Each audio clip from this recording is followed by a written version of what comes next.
on a beautiful July afternoon at Manicourt, slap bang in the middle of the country, staging the French Grand Prix for the 15th time. James Allen and Martin Brundle poised in the commentary box now. James, we need a good one here. Dead right, Jim, we certainly do. And you have to say also that apart from Indianapolis, this has been the best season certainly that I've covered in 15 years of Formula One, and hopefully this afternoon normal service will be resumed. Well, the last time a Renault car won the French Grand Prix was back in 1983 when Alain Prost, who's here this afternoon, won at Paul Ricard in the south of France. And Fernando Alonso was still in nappies. 22 years later, he has a great chance of giving Renault another win on home soil. The Spaniard really has been flawless all weekend. His task was made a lot easier on Friday when, in the land of the constitutional votes, Kimi Räikkönen's engine decided to vote non, blew up, and that meant a 10-place drop on the grid for him, regardless of whatever he did in qualifying. It was a super lap by Räikkönen, but it put him third on the grid. That dropped to 13th, and we will be interested to see how he comes through the field here this afternoon. We'll be talking about the tactical considerations, because for sure those will be many, but he's 22 points behind Alonso in the World Championship. Doesn't want to give too much more away here this afternoon. There is Alonso, feeling very confident here. We've got an 80,000 crowd, and many of them, particularly in the main grandstand, are wearing the Renault colours and supporting the national team, particularly with no French driver on the grid for the first time in 40 years. There's Michael Schumacher, certainly Ferrari at the moment, the form team in Formula One, leaving aside their uncontested victory a couple of weeks ago at Indianapolis. They've managed to amass an average of 14 points a race for the last 3 Grand Prix, and now they are within striking distance in the Constructors' Championship of Renault. And Michael Schumacher, a win here this afternoon would certainly put him in the driver's title race as well, probably ahead of Räikkönen. There you can see the grid then. Schumacher third, Sato fourth, BAR Honda making the car work a lot better now in the high downforce configuration than it did at Nürburgring last month. And after the 2 very fast races in Indianapolis and Canada, BAR looked to have carried the momentum through from those 2 races here in France. And that's good news for British race fans, because it means that Jenson Button and BAR Honda are likely to be competitive next week in Silverstone, because if you're quick in Manicourt, generally speaking aerodynamically, it means you're going to be quick at Silverstone as well. There's the back end of the grid. Martin was mixing with them. As you said, a better class of person at the back, but it's a reality check for Montero, isn't it? On the podium in Indianapolis last week, back of the grid in Manicourt 2 weeks later. Yes, it's pretty tight through turn 1 too. It really is only one line, and then we see a very small chicane heading down to that turn 2 again, one by one in reality. So normally we see a few people bouncing along the curbs and wheeling the dirt, because they know that the best chance of overtaking is on that first lap, then the mad dash down to the Adelaide hairpin for the first time. It's all getting tense out there, isn't it? Michael Schumacher now in a position to put pressure on Alonso and Räikkönen, both on the track and in the various drivers' meeting. He's certainly set himself aside from the rest of them at the moment, Michael, but he's absolutely awesome at playing the mind games. He's been here before, Alonso hasn't. Räikkönen kind of has, when he finished second in the World Championship and was a contender, but for a few reliability issues. And well, we're going to see, I think, an interesting race unfolding with a lot of internal pressures going on there between the key players in this championship. Barrichello not too far behind either, of course. Yeah, Michael Schumacher, a veteran of 220 Grand Prix, 36 years of age. Fernando Alonso, just 23 years of age. He's competed in just 58. If he wins here this afternoon, he'll have won 6 of 59, which is not a bad strike rate. Similar sort of strike rate to what Michael Schumacher had in the early 1990s when he was driving for the same team as Alonso is in now. In those days it was called Benetton Renault, now it's just called Renault. So the temperature, you could see the graphic a moment ago said that the track temperature has risen now to 51 degrees. There's Jarno Trulli on the front row of the grid for the 4th time this season. Tremendous effort from him, and Toyota once again managing to keep the momentum going from the early part of the season. Although you have to say that Trulli himself has only scored 1 point in the last 4 Grand Prix, so he was second in the World Championship for a long time. He's now dropped back to 5th, so he needs a big result here this afternoon as well. A lot of men out there with an awful lot to prove.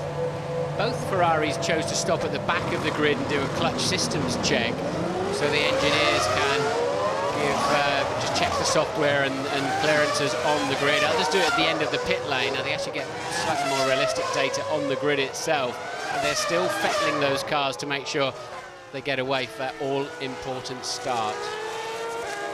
Well, everybody clearly away on the parade lap. A lot of new parts on the cars for the eagle-eyed amongst you. Many teams tend to bring new aerodynamic parts and often engine parts as well to the French Grand Prix. It's the midpoint in the Formula One World Championship, the 10th round of 19. There you can see the championship situation with, look how close Schumacher is now to Raikkonen after that result in Indianapolis.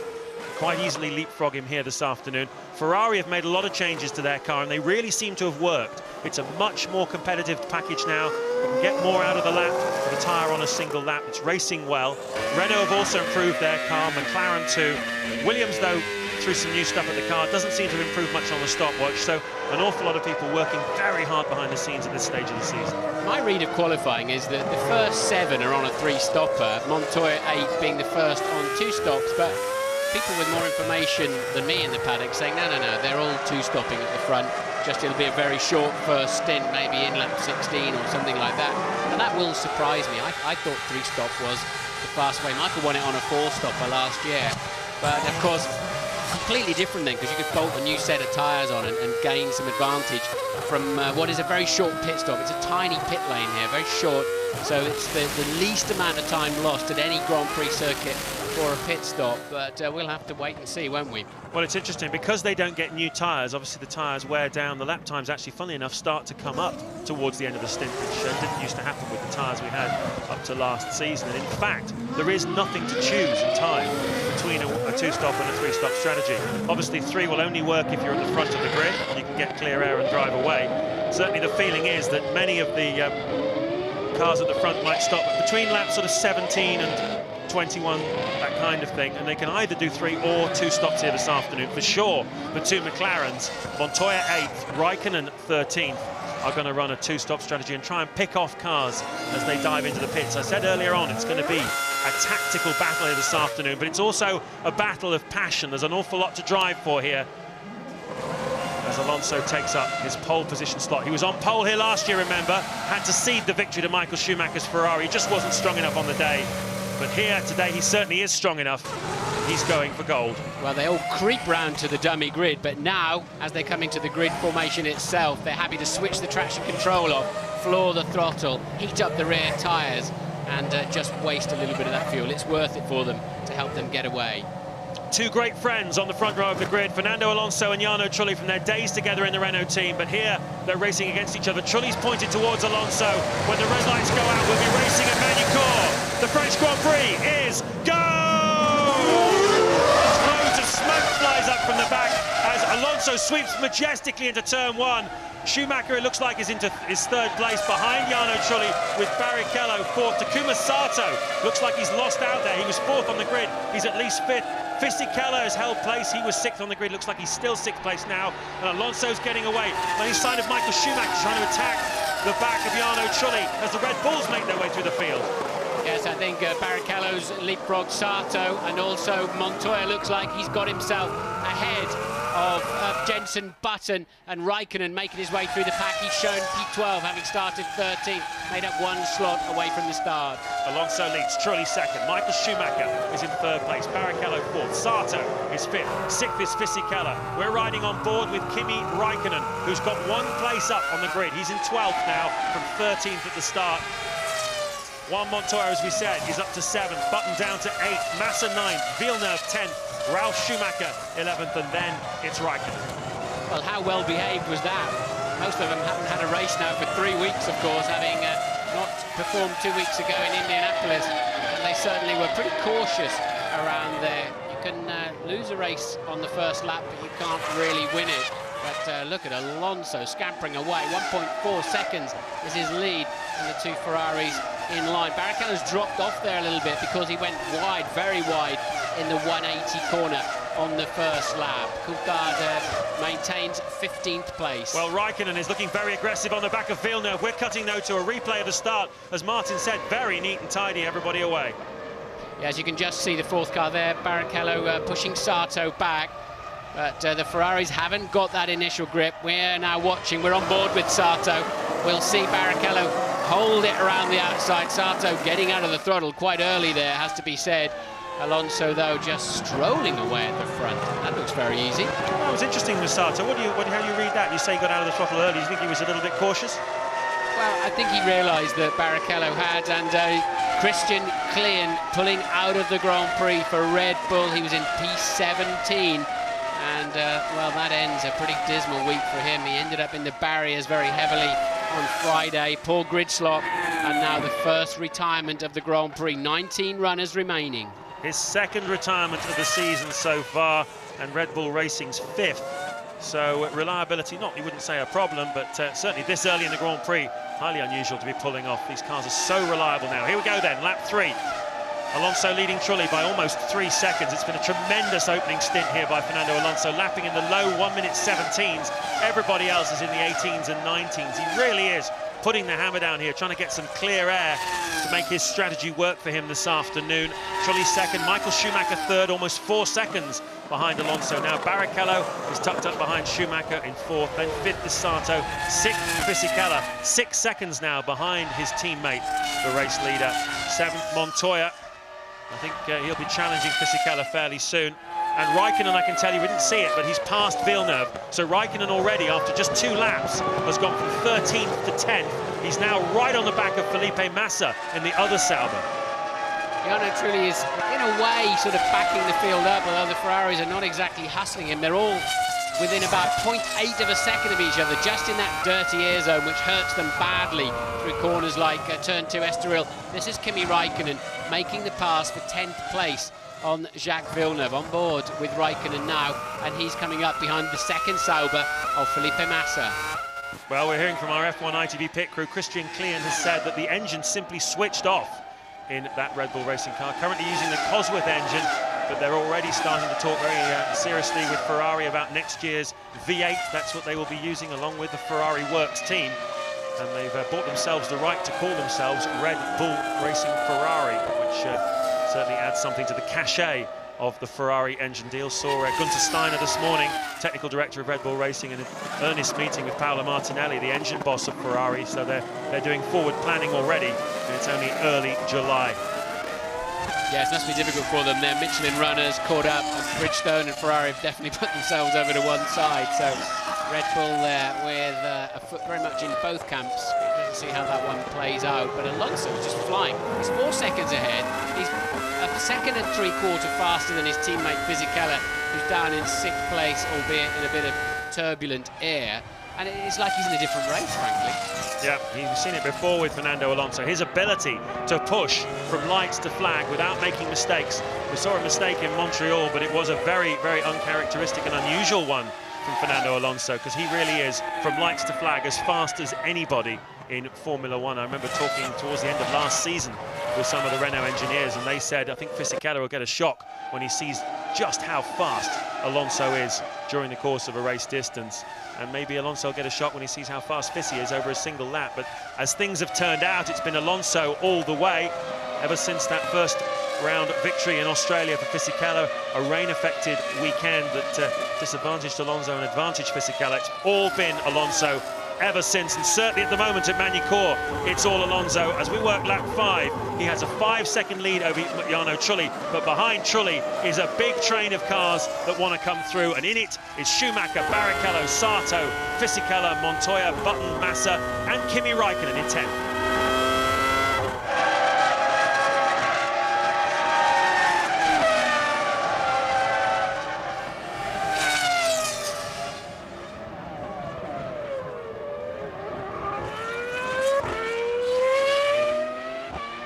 See the top 8 at the moment as Alonso comes down to the Lycée corner to complete lap 5. Tremendous crowd here in their Renault colours, giving the curbs very little respect. Once again, Martin, the way he was attacking those curbs on the exit that you highlighted in your grid walk there, it's very interesting. It's the car seemed to swirl around as it hit them, didn't it? The loading, the shock loading that goes through, particularly the drive shafts and the suspension, is just amazing. We saw Montero spin off on those curbs and go a little bit higher. When he landed, it just broke the suspension clean off. So you've got to treat them with some respect. A long way to go yet in this Grand Prix. And unless he's on a completely different strategy to everybody else, he doesn't actually need to be pushing this hard. No, but I think the other factor here is that Jarno Trulli isn't really able to keep the pace up. He's lapping in the low one at minute 18s, which isn't a particularly stellar pace, whereas Alonso's doing 16.5s, which, judging from the free practice on Friday, look again how hard he's hitting those curbs.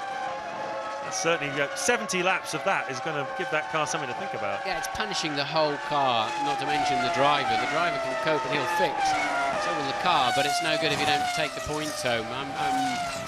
For sure, if I was running Alonso, I'd be saying just give it a little bit of a breather through that final chicane. So difficult to slow racing drivers down, especially ones that only have 2 speeds, flat out and stop. Michael Schumacher's one of those. At the moment, he's held up by Jarno Trulli. Trulli driving very neatly and tidy. It's not a particularly easy track to overtake on. The major place here is into the Adelaide hairpin. After the long straight, but you need great drive out of this long right-hander in order to pull that one off. Still, we've seen Raikkonen making his way through past Villeneuve. He seems to have got held up behind Massa at the moment.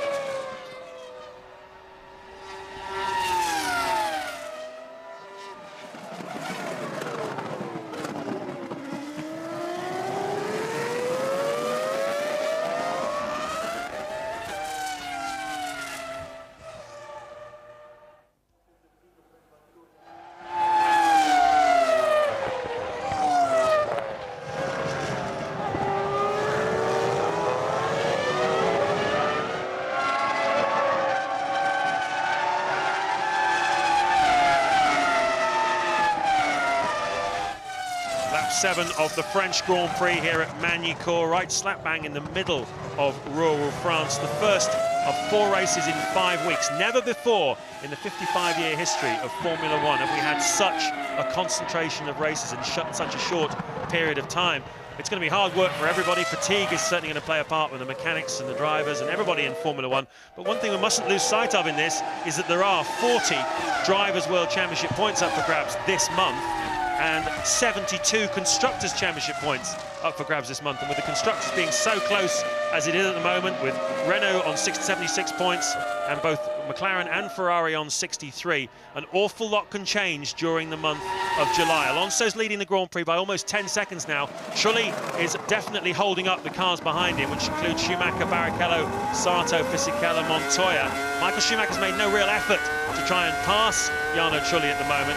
And meanwhile, Alonso is driving away. It's rather reminiscent of Hungary a couple of years ago when Mark Webber in second place in the Jaguar held everybody up and Alonso was able to scamper away for his first victory. Yes, I think we're seeing here the 2005 era regulations where the drivers have been saying it's more difficult to follow. You're really seeing it now, because from second through to 12th, there's little more than a second between each and every one of them. But I think also this race is going to change dramatically in the last 20 laps when we begin to see the effect of tyre wear, particularly on the left front through that long Estoril corner. Ted has news. I'm down at Red Bull, Martin, and the boys have looked on the telemetry and they see that the fuel pressure fell and then disappeared completely on Klein's car. So that's why he said the engine cut out, because it just didn't have any fuel going to it. They don't know why yet until they get the car back. Yeah, there's a little, I think it's a little mechanical pump driven off the front of the engine that sounds like, oh, what can happen is the little drive shaft in there breaks, maybe something like that, and then the pressure just fades away and the engine stops. It needs such a massive amount of high pressure to make these cars function. That's the thing that blew my mind the other day when that whole thing came out about BAR and their fuel system, was how much pressure the fuel is under going into the engine. I couldn't believe it's like 70 bar or something. Yeah, that's how they get the power. They atomise the fuel and the high revs, and you know, that's when you think it's a 3 litre with 900 horsepower. That's 300 horsepower per litre. You imagine a road car, a 1 litre road car with 300 horsepower. I think it tells you how stressed and how finely tuned these engines are at 19,000 RPM. Well, it's certainly endurance and not a sprint. Formula One 2005 style. It used to be a dash between pit stops. Mike Gascoigne, their technical director of Toyota, looking on as his drivers currently second, Jarno Trulli, and Ralf Schumacher down in 12th place. certainly an awful lot of development been thrown at these cars. Everybody though, Martin, look, as they're coming out of that corner, you highlighted that, they're really struggling to get the car straightened up on that exit curve, aren't they? Yes, it struck me how slippery it is out there. It's like a carpet, basically, in your front lounge. And they have to use it, otherwise they're too tight and slow through the chicane. Alonso's lead now 13 seconds. And he's 17 seconds ahead of his teammate in 6th. This is the field spread thing we've been talking about more and more this season. Alonso's got away. Truly is running his own race. I just sense, James, a little bit of a, okay, let's get this first phase of the Grand Prix over. Long way to go yet, and we'll go racing a little bit later on, but none of them can respond to Alonso. I bet they're all sitting and hoping he'll be pitting anytime soon. Well, it's interesting because he's 23 seconds now ahead of Kimi Raikkonen, his main title rival, who is in 10th place. That's more than a pit stop ahead of Kimi Raikkonen. So if he is 3 stopping and Raikkonen is 2 stopping, Raikkonen will not go past him at the first round of pit stops. Alonso will easily be able to rejoin in front of him. So we're certainly expecting Raikkonen, as the course of this race goes on, to cut his way very quickly through the field, rather in the way that Michael Schumacher did at Imola, if you remember. He was held up in the early phase of the Grand Prix by a number of cars, but once he was released, he was unbelievably quick, and he came up to the back of race leader Fernando Alonso in the closing stages for one of the most thrilling climaxes we've seen for many years. Quite possible we could have a similar situation here this afternoon, but Alonso does seem to be getting away a little bit at the moment. Raikkonen will be concerned about that.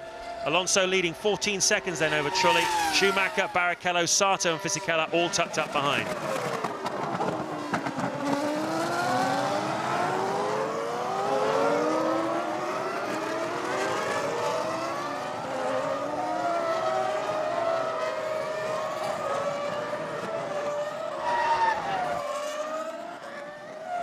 Just looking through the second half places, we've obviously lost Christian Klien, but behind Raikkonen in 10th place, Jacques Villeneuve is 11th, Ralf Schumacher is 12th, Mark Webber 13th, ahead of Williams teammate Nick Heidfeld. So still the Williams BMW is unable to make any real impression in this race. They've got David Coulthard tucked up behind them in the Red Bull racing car in 15th. And then it's pretty much as they were at the start, except Christian Albers has had a very good start. He's got himself up to 17th from 20th on the grid and got ahead of both Montero and Friesacker, his own teammate. So a good start by Christian Albers, up to 17th. Yes, Button, we had him pegged for a podium, didn't we? But he's going to have to hurry up. But he's a second, 0.3 behind Montoya. Lapping a little bit faster, it has to be said, but they're all now getting down into the 117s at least, but that's the second half of the top 10. Other than Alonso, in the first half of the top 10, they're still buried in the 18s with Truly kind of directing and controlling the pace in the Toyota. Yeah, Schumacher does seem contented to sit where he is. He had a straight line speed advantage over everybody yesterday in qualifying, running less wing than anybody else, so he's certainly no slouch down the straights, but it's just not enough to get himself ahead of Jarno Trulli.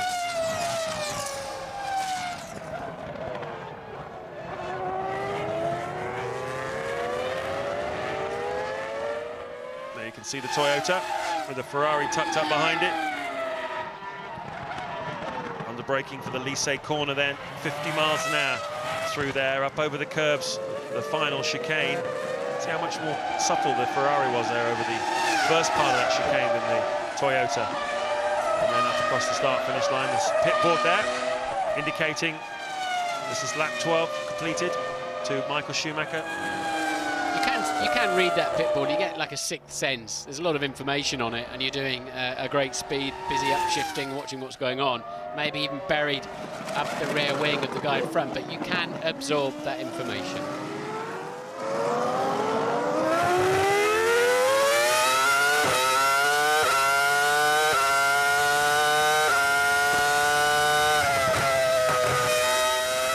Lap 13 of the French Grand Prix. You're riding on board with Takuma Sato in the BR Racing Honda. He is currently in 5th place, 20 seconds behind race leader Fernando Alonso, and his teammate Jenson Button is down in 8th place, 3 places behind Sato, 25 seconds behind Alonso, so nowhere near his teammate at the moment. can see Sato, who's been very quick here all weekend, really. He had the edge on Jenson Button throughout the weekend, got him in qualifying yesterday. We're getting close to the first round of pit stops for the 3 stoppers. Sometime in the next 3 or 4 laps, we'd expect some of them to come in. And one of them was expected to be Jarno Trulli, perhaps in the late teens of laps. That would certainly appeal very much as a concept to Michael Schumacher, who is tucked up behind Trulli and at the moment losing quite a lot of time to Alonso, who continues to lap in the 1:16s. Trulli has yet to break out of the 1:18s, and that's allowing Alonso to scamper away. I heard, interestingly, the German papers reporting Michael Schumacher is building himself a £17 million castle on the shores of Lake Geneva in Switzerland, where he's lived for a while now, with space for 25 cars in the underground car park, a huge tower with an office in it, and lakes in the back garden and all the rest of it. And I think he'd give his kingdom now for an opportunity to pass Jarno Trulli, wouldn't he? Yes, that's probably just for his trophies and his dogs, I would imagine, and it'll also be pocket money if it's 17 million quid. Alonso leading by 19 seconds then. And, well, we talked about this aerodynamic thing for 2005. I think the front wings are badly affected by the turbulent air, which is why we've got everybody sort of line astern, can't appear to make any moves. I've always felt strongly that the aerodynamics or the downforce should come from underneath the car, from the ground effects and the way that the bottom of the car is presented to the racetrack. Give them back slick tyres. And it seems to have been going the other way to me. They've cut away the underfloor and made the downforce dependent much more on the upper surfaces. And they, I believe, they're much more susceptible to the turbulent and very hot air cascading off the car in front. And I think for the first time this year, we're really seeing that at its most dramatic. Friesacher there, we saw the Minardi driver who was running last on the road, 19th of the 20 starters. We've lost Christian Klein with some sort of fuel pressure problem on his engine. It looked like some problems also for Friesacher in that pit stop. So he's now rejoined the racetrack, but he lost an awful lot of time there. Teammate Christian Albers did manage to get himself up in front of the Jordan of Thiago Monteiro off the start, but he's dropped back down to 18th place now.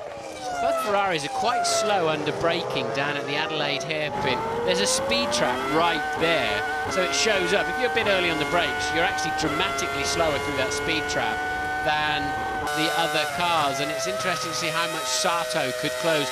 You tend to get a bit of a concertina effect at the slow corners anyway, and the driver in front is always going to be on the throttle a car length ahead of you. Toyota in the pit lane for Jarno Trulli, so he'll be the first to blink. They're on lap 16 at the moment, but certainly if anybody gets near that Ferrari, they're going to have to find a way to brake a little bit later. But BAR in the pit lane too, so Sato must have gone in. He has, because he's out of the picture. Now, if Trulli comes in, I think you're going to see Michael Schumacher really flying. Then we're going to find out where the pace is. Trulli has continued on. It's Ralf Schumacher that's pitted in the Toyota at the back of your picture there.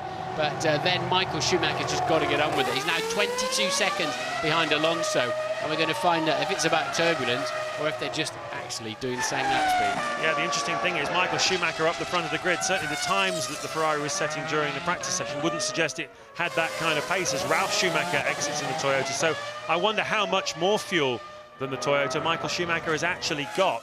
The guy to keep an eye on now is definitely going to be Juan Montoya, who's now gone up to 7th place with Sato, 6th place with Sato, having made his pit stop.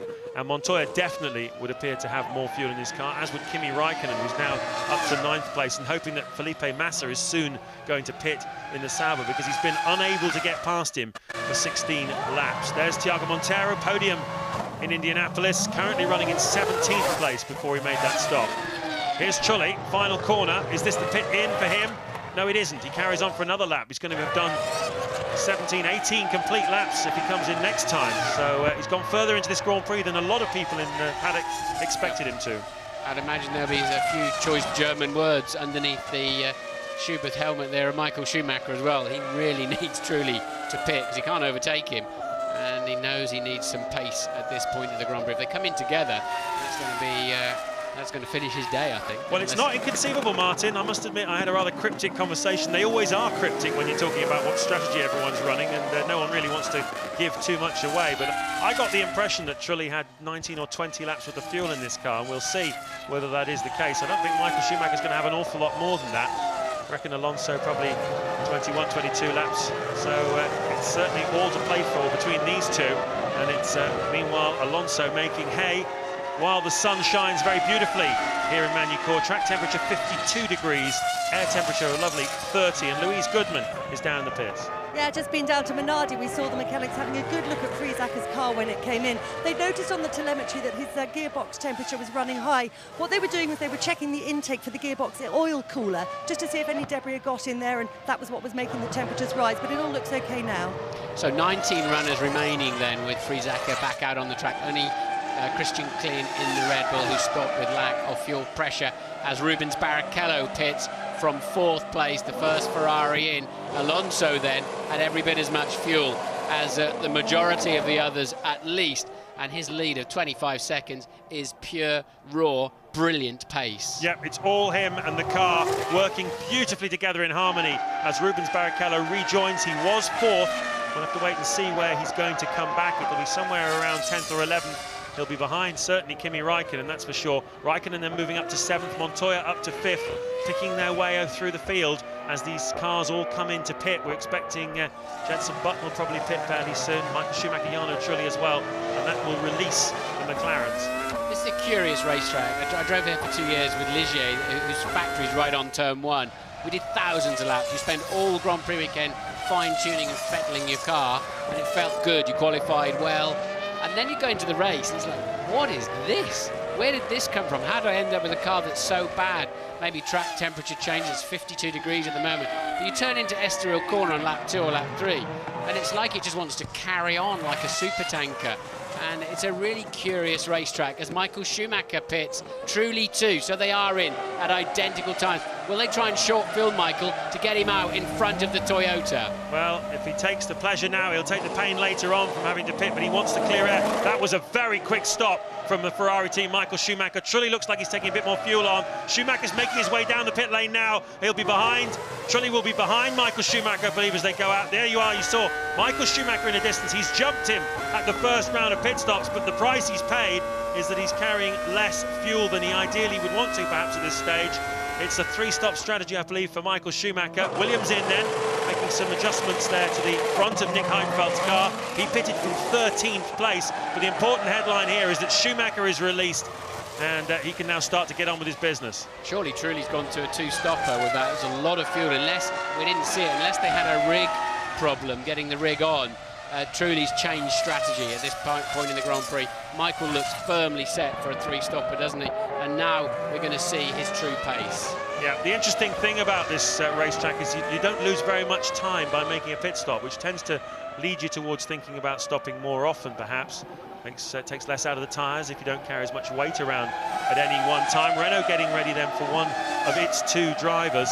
Nothing much to choose between the 2 strategies. Let's just see what Fisichella does. From 2nd place then at this stage. Jenson Button is also in the BAR Honda from 4th place. I hate this pit lane. It's so narrow. It's scary to be down there. They had to change the fuel rigs. The problem with his primary fuel rig, away he goes very, very close to the Jenson Button's BAR, and he's lost a place. Well, he's lost 2 because he lost one on the racetrack to Juan Montoya as well, who's still going strongly out there.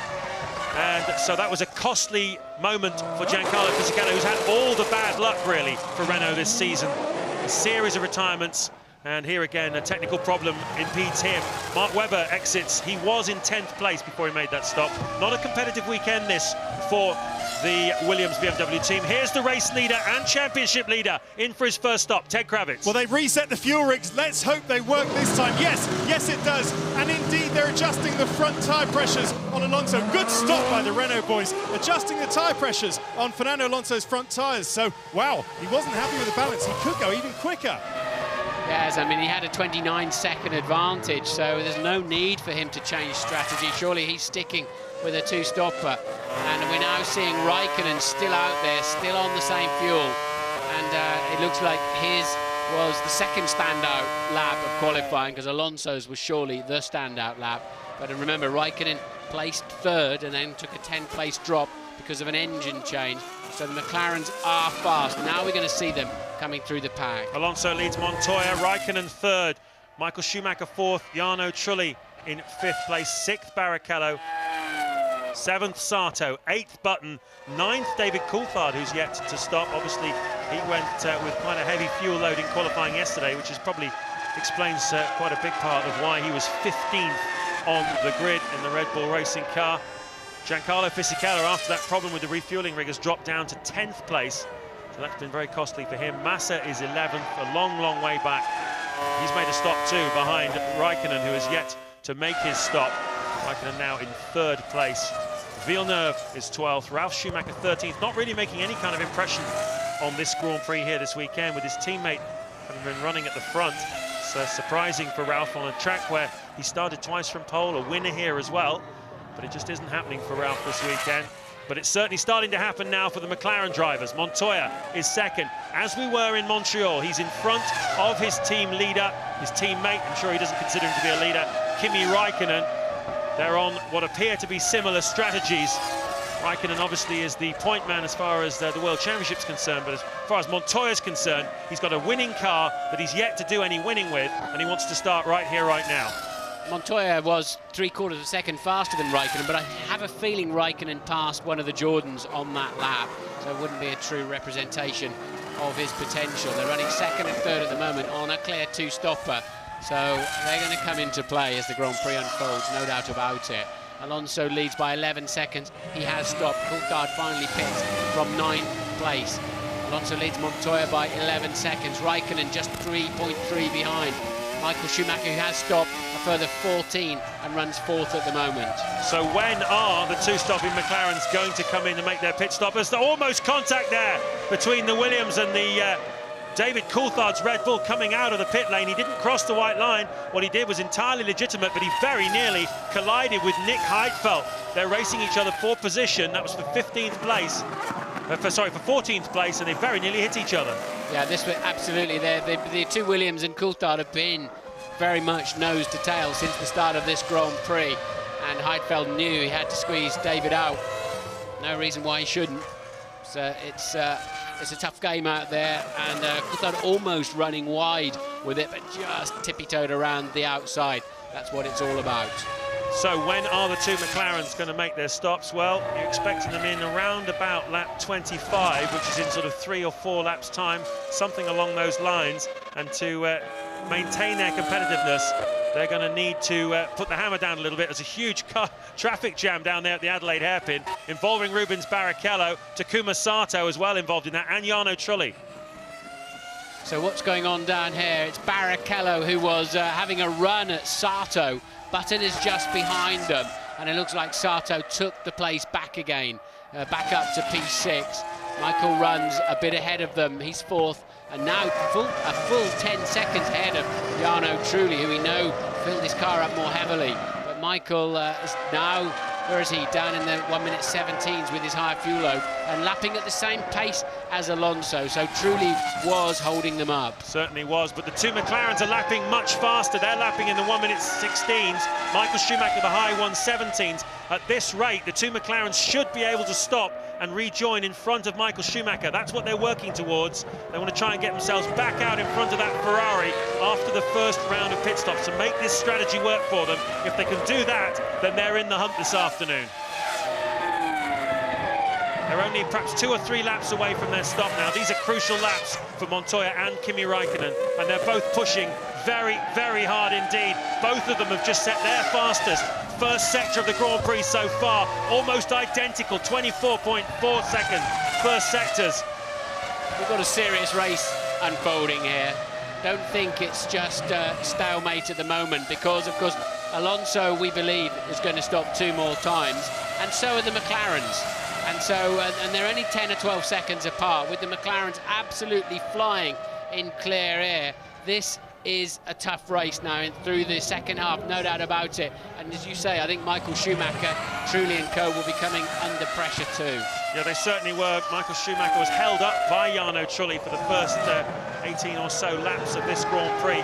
That allowed the two stopping McLarens, Montoya and Raikkonen, to keep those guys in touch, even though they're on a different strategy. Theoretically, on a more open Grand Prix, they'd have dropped behind Michael Schumacher. It didn't happen here. Raikkonen sets the fastest lap of the Grand Prix so far, 1:16.434. That is absolutely flying on. It's about 2/10 faster than anything Alonso managed in his first stint. He's getting quite close to his first stop, is Kimi Raikkonen, and he's now got an 18-second margin over Michael Schumacher. It's not quite enough to make the stop and rejoin in front. It's going to be very close. Alonso's lead down to just 8.3 seconds now, and he's going to be very surprised to get the hurry up shortly, because that's what Renault are going to have to tell him. OK, Fernando, you've got to start pushing harder. And McLaren team getting ready for their first scheduled stop. Which of the two drivers is it going to be? Raikkonen is again on another flyer. Fastest first sector of anybody so far. This is lap 25 out of 70. Long way to go still in this Grand Prix, and we haven't even started to talk about the damage of the rear tyres and how that will come into play later on. Certainly in the Grand Prix early part of this season, we've seen it be a major factor as Montoya, the first on the road of the two McLarens, dives into the pits. Raikkonen goes past. He will have carried more fuel in qualifying because he knew he was going to take a 10th place drop on the grid for having changed his engine. So Raikkonen has more than Montoya. That could be decisive here this afternoon. He was 2 seconds behind Montoya before that stop. A little bit slow away for Montoya, but he's back in the game. And if Raikkonen can get himself some more hot sectors, if not a couple of hot laps, he might just leapfrog his teammate. Remember, that happened here last year between Montoya and his Williams teammate Ralf Schumacher, and he went absolutely ballistic about it. Well, while we're watching this, I imagine there's been a bit of a dice down into the first corner between Michael Schumacher and Juan Montoya, because we saw Michael Schumacher go past us here. We're right above the Ferrari garage after we'd seen Montoya leaving his pit box. So we don't know which of those two has ended up on front on the racetrack, but I fancy it would have been perhaps not quite as close as Coulthard and Heidfeld, but it certainly is a ding-dong between those two, and there's no love lost between them. This is looking good then for Kimi Raikkonen. If that's where Michael Schumacher was relative to them, he needs another couple of laps and he should be able to leapfrog the Ferrari. We can't see the pit lane from the commentary box because we're literally right on top of it, but Alonso's lead down to just 7.9 seconds after, or when Montoya pitted. He's 9.2 ahead of Raikkonen. He's got a race on this afternoon now, Alonso. He's got to start pushing harder, no doubt about it. And Montoya did get out in front of Michael Schumacher. Just seen him out of the corner of my eye. We were looking at this midfield battle, but Montoya managed to get out in front of Michael Schumacher. He crosses the start-finish line now with Schumacher behind him. So it's Alonso, Raikkonen, Montoya, Michael Schumacher, the front four. I'm afraid the director's following the wrong story here. Down into Lise, Fisichella, who's down in 9th place now, and nothing like the pace of his teammate. He's been struggling amongst the traffic. He's following Button. We saw them having to change his fuel rig, of course. That's what put him slightly further down the field. Button still in 8th. That's the final points-paying position at the moment. It's going to be tough to score points today. Certainly is. Here is the race leader then. This is lap 27. Alonso, look at the margin. 9.2 over Raikkonen. He wants to think that he's not really having to race Raikkonen today, considering that the Finn came from 13th on the grid. But oh, that's Sato off the racetrack. Sato was in 6th in a battle with Barrichello and Jenson Button. What happened? And that's a desperately late move, a little bit similar to Nürburgring last year, where he tried to get past Jarno Trulli in the Toyota, and that's a good 30 metres too late on the brakes there. That one took him. He's a brave boy, but that will hurt him badly in this race. And that what they've done to his tyres with all that sand and everything going on them. How long does it take to clean that mess off? A couple of laps. A few corners to get any kind of sense of grip, and a couple of laps to really feel full confidence. Raikkonen blistering first sector on this current lap too. He is absolutely flying, and I'm now beginning to think Raikkonen's was the lap of qualifying. It's so difficult. We've been talking about fake poles recently, where drivers with low fuel loads are on pole and getting all the glory. Alonso certainly wasn't a fake pole this weekend, but it just shows you how good Raikkonen would have been. We're on lap 28 and he still hasn't stopped for fuel. He is now, by the looks of it. Yeah, he was just 1.5 tenths of a second in qualifying slower than Alonso, and yet he's carried, let me see now, 7-8 more laps of fuel, which is an awful lot around here, where every 10 kilos is worth just over 3/10 of a second a lap. You can see that that was a mighty, mighty qualifying lap by Kimi Raikkonen, who now comes into the pit lane on lap 29.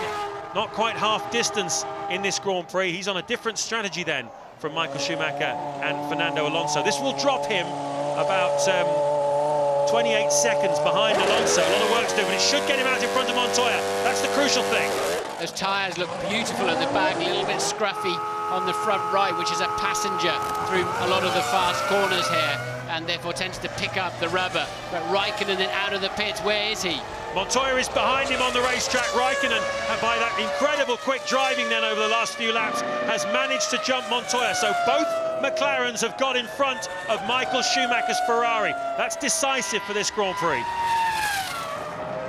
Yeah, the tyres had that beautiful matte sheen to them when they're really driving and working nicely. There are the two McLarens a good distance apart, and Michael Schumacher will be scratching that chin of his if he can only get to it and working out how he's ended up back in 4th place. Well, the game on here at Magny-Cours. A lot of racing still to go. We're not even at halfway yet. The two McLarens are looking terribly strong. Alonso knows he's under a little bit of pressure now. Michael Schumacher wants something out of this Grand Prix as well. It's all shaping up really well.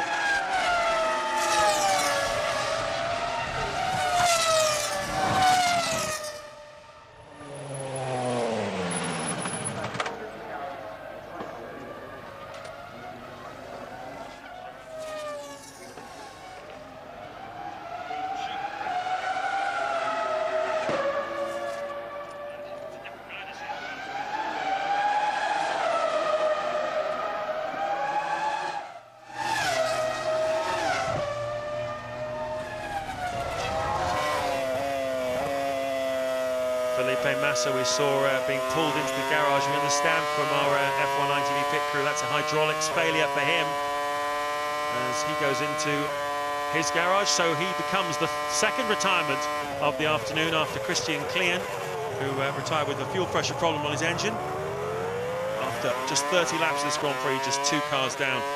Look at Jarno Trulli there, 5th now, was 2nd in the opening stint. Michael Schumacher was 3rd behind Trulli in the opening stint. But the McLaren strategy certainly seems to be working here this afternoon. They were compromised going into qualifying, but they've managed to turn it around quite well. And now everybody, they've got, one more stop to make. And Alonso, Michael Schumacher, Jarno Trulli, Rubens Barrichello, Jenson Button all have 2 more stops to make here this afternoon, unless they switch strategies in the closing part of the Grand Prix. Yes, track position's everything, isn't it? So even if you're slower at some point, it's going to be difficult to pass a car that's working well.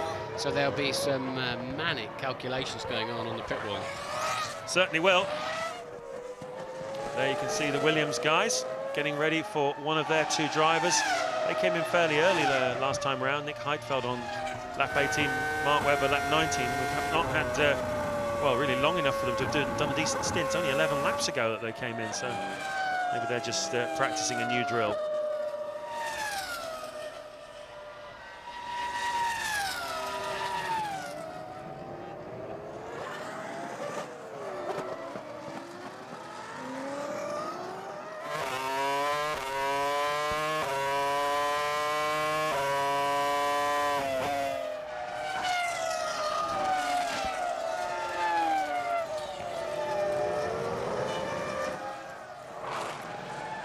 To the pits, into the pits comes Mark Webber. That's pretty early considering that he pitted on lap 19. That's just 12 laps ago. There's a problem here.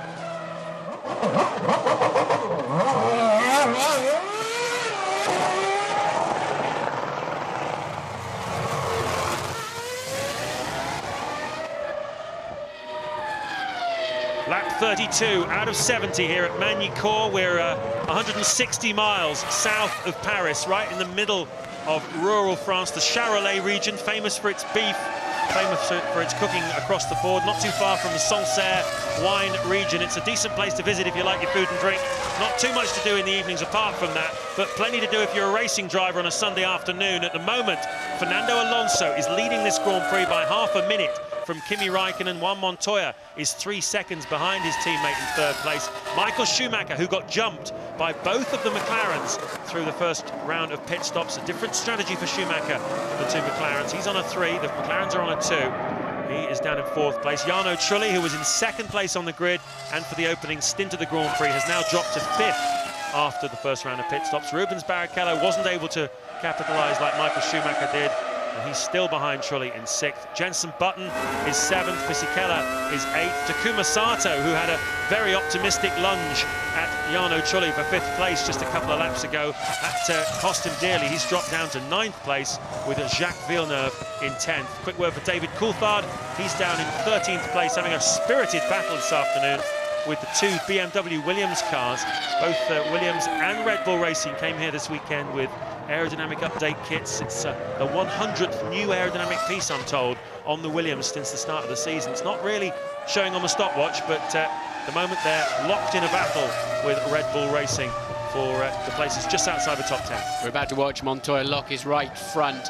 Quite unloaded there, so not too much damage. You can just see the darker, slight flat patch that he creates. That'll give him a mild vibration down the back straight. That one wasn't too bad, and it was relatively low speed. Alonso has responded now and has started to pump in some faster lap times. The 2 McLarens not quite so happy with their heavy load of fuel. So it looks as if Alonso at the moment had built enough of a cushion at the beginning of the race while they were tucked up behind Jarno Trulli, who's now down in 5th place. Alonso is beginning to extend his lead. He's up to 31.1 seconds now. So the McLarens need to find a slightly better way with this heavier fuel load. But it's not all over yet, by a long way. Certainly not. Alonso, as you can see there, that's how the teams keep track of where everybody is. The names, you can see them moving around the track.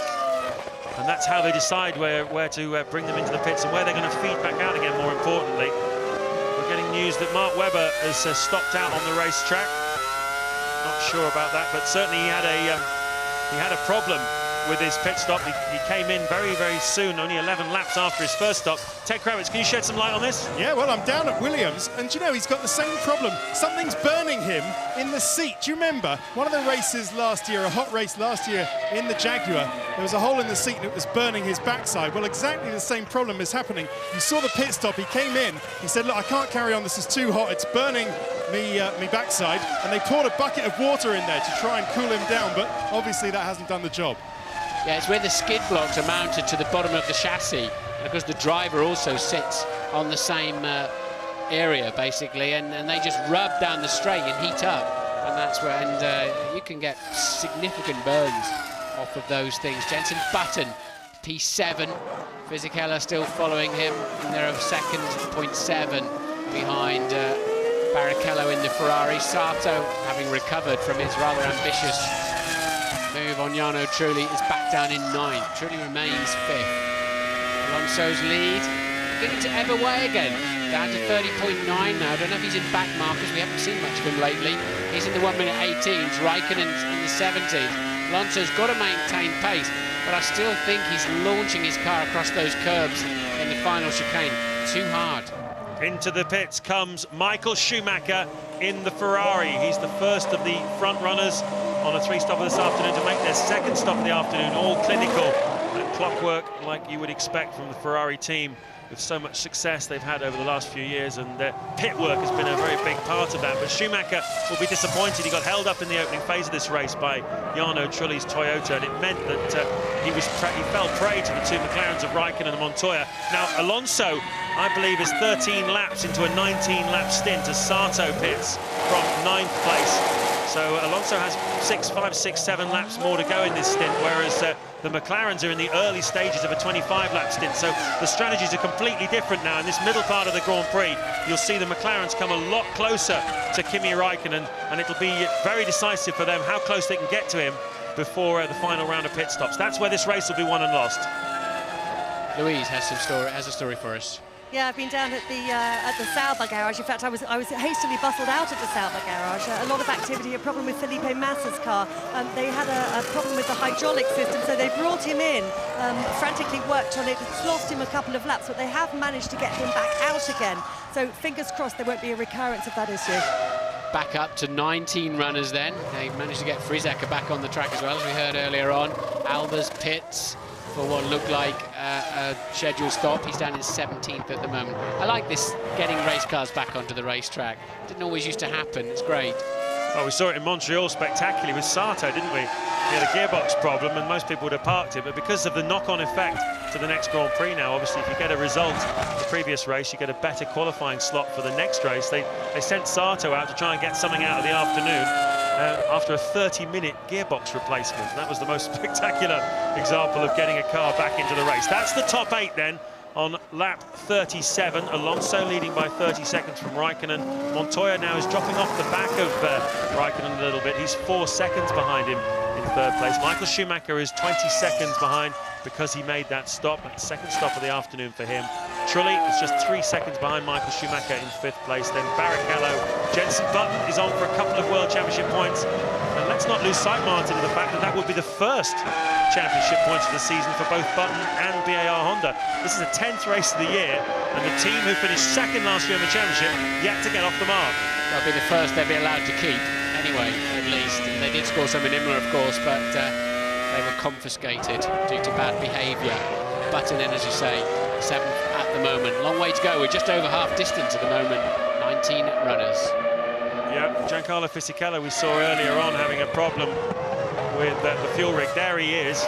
He's chasing down Jenson Button. He's just, the computer says, half a second behind him. You can see what the margin is with your eye. That's Frisacker, I believe, who has pulled off. He was sent back out again, but obviously there's something wrong with the left rear corner of that car. Looks like a puncture. Yeah. It's the tread has come off. The tread, just where the tread goes into the sidewalls, where they're under pressure. So let's hope that's a puncture, a pure puncture, and not some kind of tyre pattern. It's not hard on the tyres here. The ironical thing is it's the hardest place for tyres in the world of Formula One is not turn 13 at Indianapolis, it's Copse Corner at Silverstone and turn 3 in Barcelona. That's where the peak loads are in a Formula One tyre, but that's another story to get into on a different day. I've had enough of left rear tyres for this month, that's for sure. Out comes Kartikeyan, 16th before he made his stop. He's in a race really only with teammate Thiago Monteiro, because the sole remaining Minardi of Christian Albers is 37 seconds behind Kartikeyan before he made that stop, so quite some way off. And here you can see still one of the smoothest drivers in Formula One, Jenson Button. That's how he treats the curbs. That's how Fisichella treats them. We saw earlier on Alonso giving them a bit of a mauling as well. Here they are again, over that same place. This is the continuing battle for 7th place between Button and Giancarlo Fisichella. Alonso down into the 116s now, Raikkonen 117, so his lead up to 32 seconds. And the McLaren onslaught has come to a very sudden halt with the extra fuel on board. Nick Heidfeld pits from 11th, still in a big squabble with Coulthard in the Red Bull. It's been a tough week for BMW Williams, or certainly for the Williams half of the equation, with the news coming from BMW that they're buying the Sauber team. It'll happen beginning of next season. The team will be the BMW Works team. They'll be based in Switzerland as a Swiss company, but as a division of BMW Motorsport. Mario Tyson, the very ambitious technical director of BMW, just not happy really with the results they've achieved with Williams. They were ahead of target for the first few years, came in together in 2000, 2001. They nearly won the championship in 2003, but last year was such a massive step back for them, and they had a good look at the landscape of Formula One and decided the best way forward for BMW is to own our own team, like Renault do, like Toyota do. Do you think they're doing the right thing? Well, maybe, but I'm astonished at the speed at which they're doing it. I thought they'd have a couple of years transition, but they've jumped lock, stock and barrel into that. I mean, you're not going to turn Sauber overnight into a championship-winning team. You've got to get the people in, you've got to get the infrastructure. Sure, they've got a nice factory and a great wind tunnel, but the whole culture, I just assume they'd dip their toe in the water for a season or two and stick with Williams, but it appears they're jumping ship, and maybe there'll be a Williams supplier too. Well, Alonso still hitting those curbs.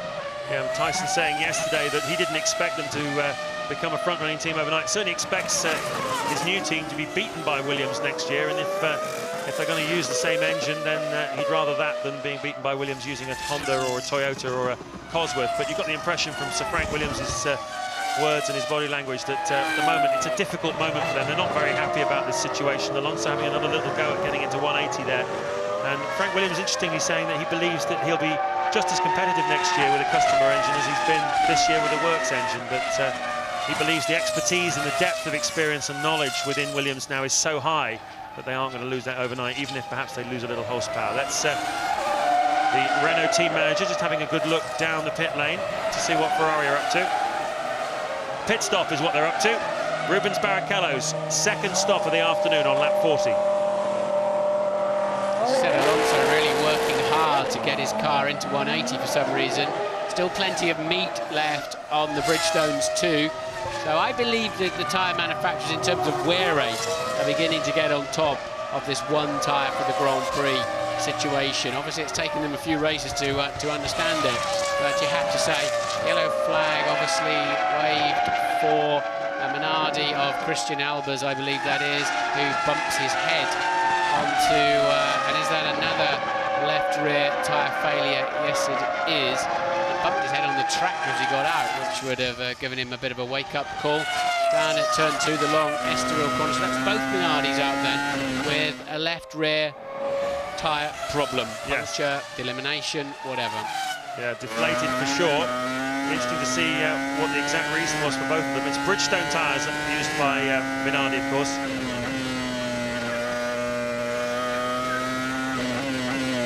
On board with the race leader.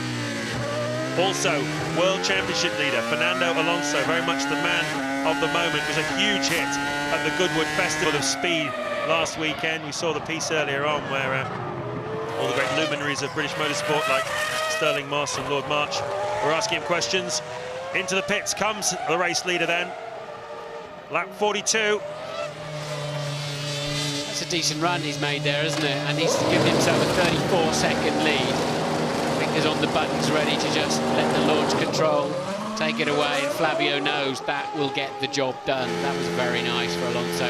He's picked up the pace, and he's done everything he had to just take the fizz out of the McLaren opposition. He's taken the fizz out of Fisichella's opposition. He's 70 seconds behind him. Yeah, of course, part of that was due to a problem with the fuel rig for Giancarlo Fisichella at his pit stop. There you can see what happened to Friesacher. I noticed even on Albers. I noticed such a fast corner there. That amazes me how much velocity that thing had when it travelled the entire distance of the gravel trap. Raikkonen there. We're now beginning to see the drivers work for their money as the tyres get thinner. The heat begins to disappear that's required to give them the best grip. But there's still, again, enough meat right across the tread of the front and rear tyres of that McLaren. We've got the 3 championship contenders, 3 of them in the top 4 in order, really. Alonso, Raikkonen, Montoya is the interloper there, and then Michael Schumacher's 4th. You have to marvel at how that McLaren is using those tyres, don't you? They look, from here, almost brand new. All 4 grooves still visible front and rear. Just take a look at how everybody else is managing. Not allowed to change tyres in 2005 rules of Formula 1. It's a new rule for this year that they must use the same set of tyres for qualifying, single lap qualifying on Saturday afternoon, and then carry those tyres into the race on Sunday with no opportunity to change them. It's certainly made for some interesting racing. It's made for some interesting conclusions to the Grand Prix. Not everybody is a fan of it. It does seem still rather odd at the pit stops not to see tyres be changed, but I have to say, on balance, I quite like it. Don't know what he thinks about it. That's Pierre Dupasquier, the boss of Michelin. He's obviously looking for someone important to talk to. He took quite a pasting a couple of weeks ago in Indianapolis. There's Hamashima, the boss of Bridgestone. His man, Michael Schumacher, is 4th on the Ferrari, and Rubens Barrichello down to 10th now. Hammy will be a bit tweaky with those 2 Minardi Bridgestone left rear tyres. I mean, it did look like a delamination. You have to say, you don't know if they... A bit curious if they both picked up a puncture and then carried on with them. So we'll keep an eye on the Jordans and the Ferraris. But, Alonso's rejoined, and in the first few sectors he's actually faster with his fresh fuel load than Raikkonen. So for some reason Raikkonen and Montoya look like they've shot their bolt a little bit. Louise has found Friesacher. Yeah, Patrick, what happened there? Problem with your tyre, it looked like to us, but what can you tell us? Already from the beginning, the rear was really nervous, and I just was sliding around everywhere, and then just now the tyre exploded. Do you think this was something specific to your car? Because obviously your teammate has just gone out as well, or could it potentially be a problem with the Bridgestone? I think could be something to our car, but we have to analyze that, and then we have to see. Thanks, Patrick. Well, I was watching with the team the replay of Christian Alba's accident as well, and the feeling down here is that that wasn't a driver error, it was some kind of issue with the car. So when Christian gets back, we'll have a word with him too. Big lock-up for Michael Schumacher. David Coulthard made a stop then while Louise was talking to the Minardi driver Patrick Friesacker, and he's in a battle, Coulthard, with Nick Heidfeld, as he has been all Grand Prix. They almost hit each other when Coulthard came out of the pits last time. Didn't no such thing again this time round. I'm told, Martin, that Minardi used a slightly different specification of Bridgestone tyre from Jordan and certainly from Ferrari, so anything that's a problem for Minardi isn't necessarily going to be a problem for Ferrari and Jordan, because they are using a different specification of tyre. Yeah, Montoya's just done a 1 minute 21. That's some 3 to 4 seconds off the pace. Don't know why, don't know if he's been off the road, but again, those Michelin rears and the Toyota of Ralph. He's having a very quiet afternoon. He's normally a bit of a specialist around here, Ralph, isn't he? It's one of his better tracks, but Montoya is definitely slow, isn't he? Montoya is hurting badly at this stage for some reason. Yeah, there's something wrong for Montoya. He's 7/10 slower in the first sector than Raikkonen. He is another 7/10 slower in the middle sector. He's got some kind of problem developing here, Montoya. It's a growing issue. It's not a huge one, but it's certainly losing him about 1.5 to 2 seconds a lap.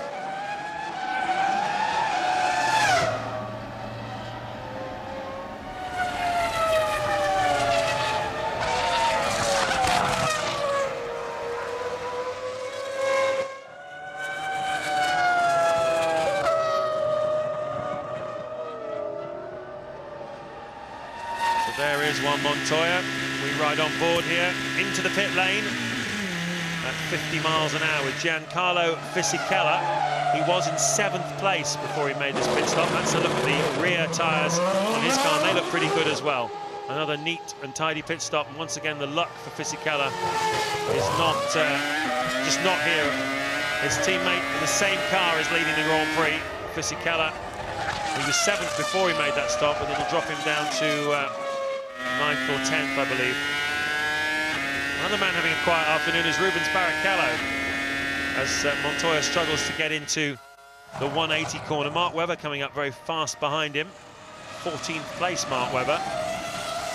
But such as Montoya's problems at the moment, it's getting worse as well. He was giving 7/10 a sector away to Kimi Raikkonen last lap. Now it's more like 3/4 to a whole second per sector. So Montoya is going to come into the clutches of Michael Schumacher fairly soon.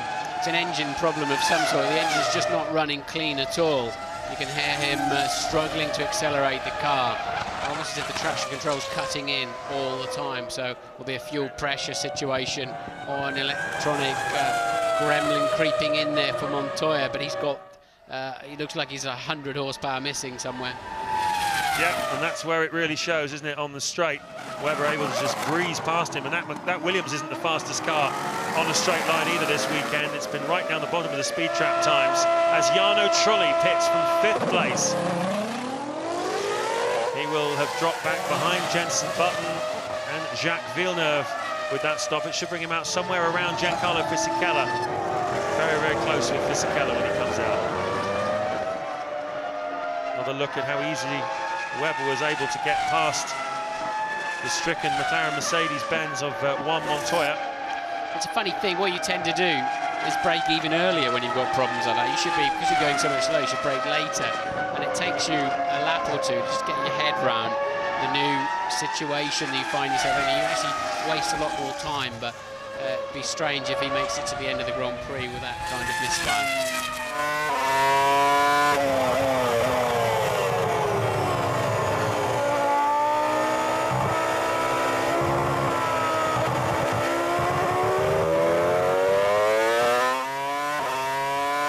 Lap 47 of the French Grand Prix, and Juan Montoya's problems are really coming alive now. Michael Schumacher goes past him in real time, and Montoya, we believe, has got an engine problem. Martin feels that you heard the engine dragging a little bit. Jenson Button pits. We've just had Jarno Trulli into the pits as well. He is currently in 7th place. Button there pitting from 5th. But Montoya was giving away half to 3/4 of a second per sector, so almost 3 seconds a lap over the last couple of laps.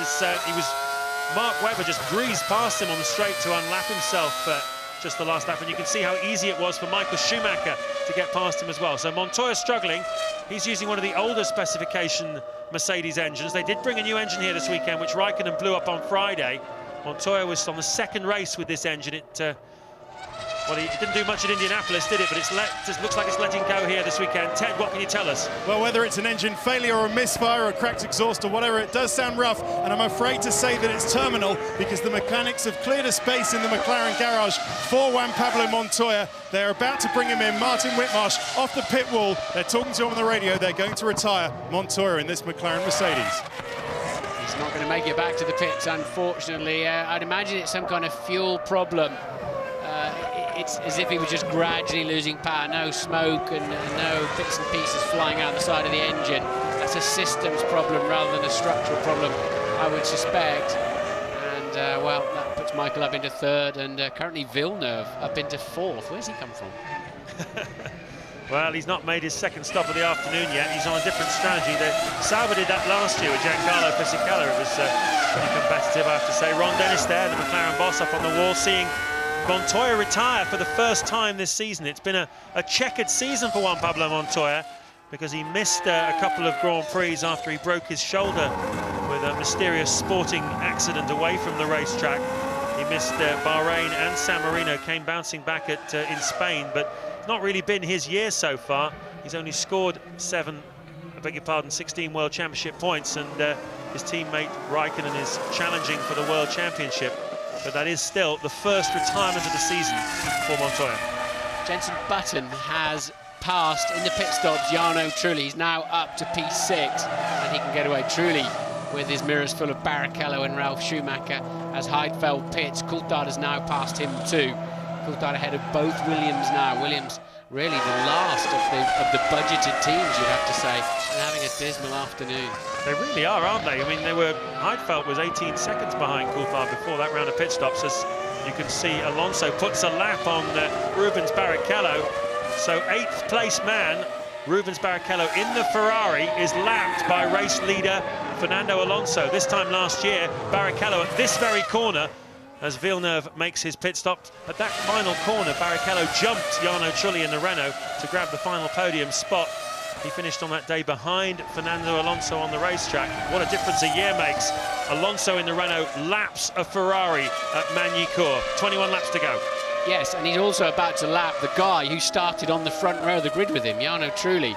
Such was the pace he had in the early stages of the Grand Prix, and the response that he's given once the McLarens went on the rampage. His lead over Raikkonen at the moment down to 12.9 seconds. Raikkonen, they're a stop apart, aren't they?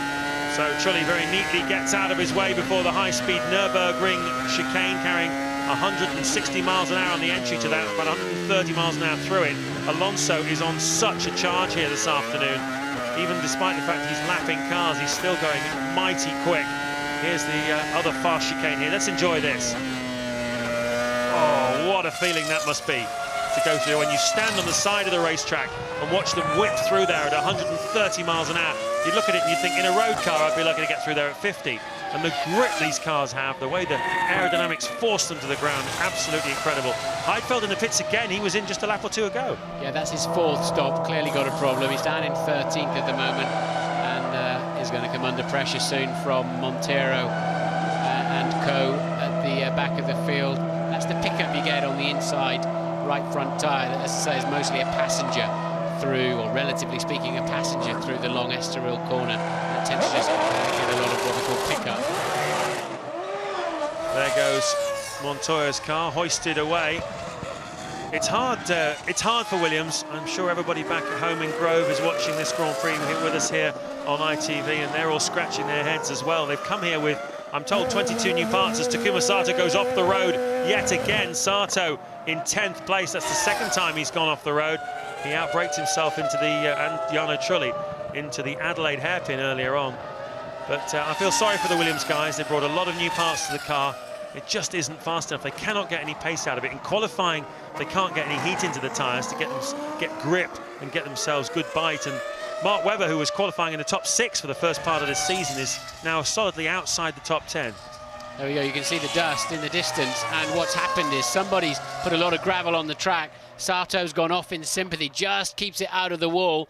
Coulthard and Webber will pass him while he's out. He did well to keep it going, actually. So what I want to know is who went off ahead of him. Well, the 2 cars in front of him on the road in the race are Ralf Schumacher 8 seconds in front and Villeneuve 3 seconds in front of him. So it looked like someone a bit closer than that, possibly a back marker. Well, somebody dropped it in the left-hander of turn 1 and sort of gone a bit through the gravel trap, dragged some gravel into the heart of turn 2, and that's where Sato went off. Button up to P5 now. Yeah, Jenson Button looking for some World Championship points here this afternoon. 5th place would give him 4 World Championship points. That would be a nice boost with the British Grand Prix just a week away. A 100 sellout at Silverstone. We're looking forward to a real festival of British motorsport, and certainly looking forward to BAR Honda and Jenson Button being competitive that weekend. Well, he's a lap down here, as into the pits for the 3rd time this afternoon comes Michael Schumacher. It's just procedural stuff. Clear out the side pods, check the tyre wear, give him a fresh load of fuel. Now that front left of his is looking a little bit thin. Around about 3 degrees of front camber, so the inside, the top of the tyre leaning in towards the chassis. So you'll always get the inside of the tyre wearing first. So just put camber thrust into the tyre to generate the grip. Well, there's Giancarlo Fisichella. Michael Schumacher has emerged in front of him, so he's held on to his podium slot at the moment as Schumacher. So he's looking set for another podium finish here this season. He's the winner in Indianapolis, podium in 2nd place in Montreal, 2nd place also in San Marino. It's not been a vintage season for Michael Schumacher, but it's starting to come good now. They're really improving this car, and with the retirement of Juan Montoya, that's promoted Michael Schumacher to 3rd place. Ted Kravitz, what can you tell us? Yeah, down at Williams, it's a problem with the left rear tyre. Nick Heidfeld swears blind that there's something wrong with it. He says the car is so difficult to handle. He came in, they changed the tyre on the left rear, which is interesting because they examined it and there was nothing wrong with it, Martin. So that'll be interesting to see what happens there. He came in again, they checked the suspension. They couldn't find anything wrong with the car. So they told him to keep going because that'll mean he gets a better qualifying spot at Silverstone. Yeah, sounds almost certainly that when they have chance to look a little bit closer, when the car's cooled down a bit, they may well find something loose or broken in the suspension over those wicked curbs that Alonso is still bouncing over as he comes up and approaches to lap Michael Schumacher, who's just stopped. So Alonso's yet to stop again. That's Fisichella, I think, yeah, following Michael Schumacher on the road. 3rd and 4th, these two. Fisichella is certainly not having the kind of afternoon that his teammate is having. Well, we saw Juan Montoya retiring from what was a certain podium. His rotten luck continues, and Luis Goodman's found him. Yeah, he's with me now, James. First retirement of the season, Juan Pablo. Any idea what caused it? Yeah, it's a bit of a shame. We got a hydraulic leak in the car, and first, power steering went in the gears and the throttle. It's a bit of a shame. We took a big gamble in my car to go with a different tire, and initially I thought it was going to pay off, and it was good. The car was competitive. It was, the pace with Kimi was good, so I was pretty happy. But things like that happens. It's been a very bad season for me, and everything's been gone wrong. But we keep trying. Thanks, Juan Pablo. So it was a control system and not an engine failure. In fact, almost nothing to do with the engine. But Alonso, his next victim to lap is Fisichella, his teammate. I don't know where they are relative to each other on the racetrack. Fisichella is all over the back of Michael Schumacher now, and that will be for 3rd place. So he's suddenly got a nice carrot in front of him. Raikkonen's keeping the lead of Alonso down to 12.9 seconds. We believe they've both got to stop one more time, so plenty of racing to be done yet. Button maintains 5th. Trulli 6th. He started 2nd, he's been lapped, he's not had any race pace. Now he's got Rubens Barrichello in the 2nd Ferrari all over the back of him. Just 16 laps to go, and we said it's the final stages where people will start to get into difficulties with their tyres, and this is the kind of zone we're expected to see it. Schumacher making adjustments down with his right hand there, coming off the steering wheel. In the old days, you'd have seen a driver changing gear all the time with his right hand. Now it's just flicking paddles on the back of a steering wheel, and Schumacher probably adjusting the brake balance there down on the right-hand side of the cockpit. Riding on board then with Fisichella at the back of the circuit. That's the Imola chicane, 130 miles an hour through there. Brake hard for Chateau d'Eau, the water tower. 50 miles an hour there on the exit, dropping down the hill. On board with Schumacher, 150 miles an hour at this point before braking hard for the 50 mile an hour Lycée corner. Lycée means school in French. Then the final chicane, bouncing up over those curves to cross the finish line. And how many times in the past have we seen Michael Schumacher zigzagging as he wins yet another French Grand Prix? He's won here 7 times.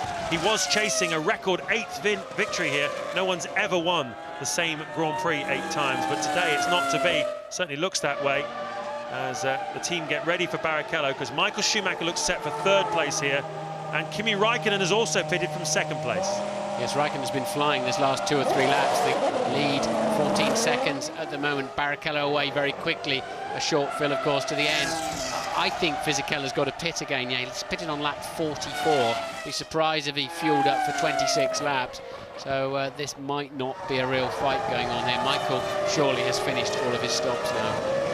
Well, one guy who is certainly be hoping that Fisichella is going to pit again, which I agree with you, Martin, he is Jenson Button, because that would pop him up into 4th place. And we'll see what Button's strategy, how that would play out later on. Just 15 laps to go then here. Alonso leads Raikkonen, Michael Schumacher 3rd, Fisichella 4th, and Jenson Button is 5th.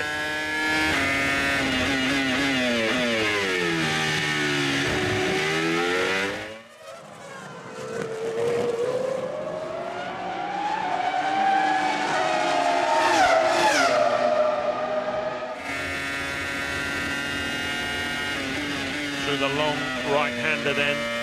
Grand curve giving into Estoril, 160 miles an hour on the exit. Picking up speed, getting up to about 200 miles an hour before they hit the brakes into the Adelaide hairpin. Fisichella having a little bit of a look under brakes at Michael Schumacher. Michael's beginning to lose grip. I think his tyres are getting so thin now that it's beginning to be a problem. He started... oh, and that is somebody, that's a replay... But yes, Fisichella with the much faster car underneath him, but he does have to stop it. If he can clear Michael, yeah, I think he could still get far enough ahead of him to make that final stop. Yeah, well, there's still 14 laps to go, and if a problem's developing now, it's only going to get worse. It's not going to get better. Just having a quick look at the exit then from the pit stop of Barrichello and Kimi Raikkonen. That wasn't for position. Raikkonen is comfortably 2nd. Barrichello is down in 10th place. Not been his afternoon at all. Yes, Barrichello really will need to jump straight out of the way. He's a lapped car there, or about to be lapped by Kimi Raikkonen. So Fisichella senses an opportunity here. The crowd are getting behind him as well, the yellows and blues in the stands. Renault employees, I'm sure many of them. And Alonso's just behind them. Alonso cruising up to the back of this bit. He's about to lap 3rd and 4th place men. Michael pulling away a bit more now, but he's still buried late in the 1:18s with Alonso in the 16s. Such is the difference. That's an enormous difference in speed. It is an enormous difference in speed. And Fisichella obviously this afternoon not able to find that speed. That's Bob Bell, technical director of the Renault team, took over from Mike Gascoigne when he left to join Toyota. Jean Todt there as well for the Ferrari team, celebrating 12 years this weekend at the helm of Ferrari. What a successful 12 years it's been. Don't even want to look at that, the amount of punishment he's giving pit cars.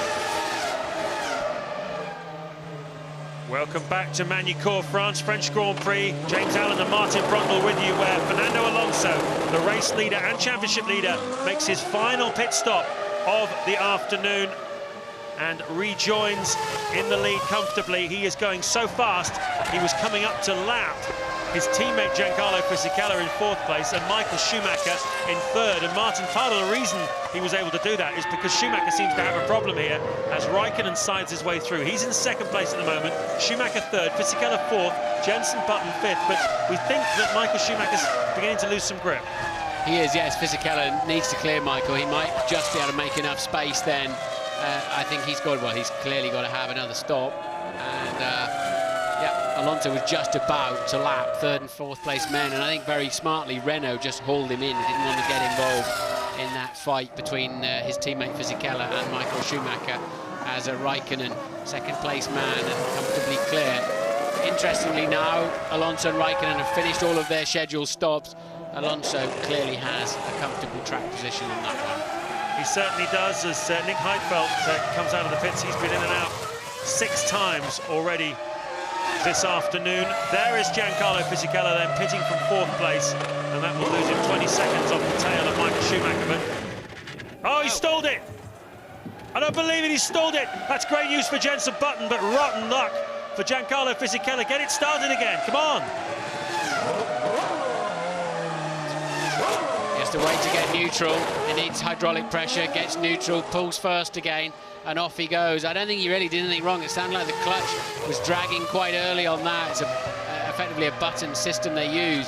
And as you say, Jenson Button will be a man who will gain nicely from that. Takes the pressure off Michael Schumacher. Puts Button surely in with a great chance now of 4th place. It could be in with a chance of a podium if he's not got too much problem with his tyres and Michael Schumacher's problems develop.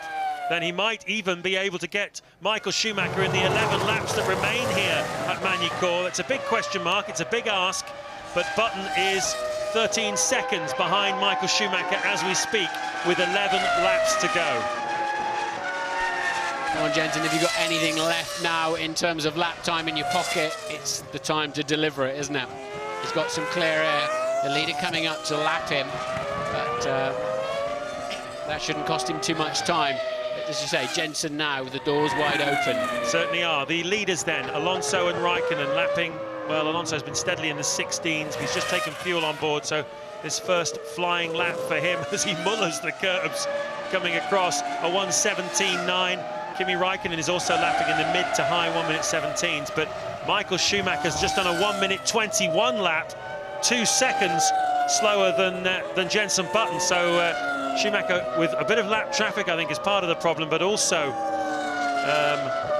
clearly struggling a little bit for grip here. Gives an opportunity to Button if he can find anything special. Trulli is 5th, Fisichella 6th. Ralf Schumacher has crept up into the points in 7th place. Jacques Villeneuve is 8th for Sauber. Out of the points at the moment is Rubens Barrichello in 9th place, as we look at Takuma Sato removing a plastic tear off from his visor. It's obviously got dirty. That's just taking a couple of turns out of the front wing. You have to be so careful not to deliver that into your own airbox.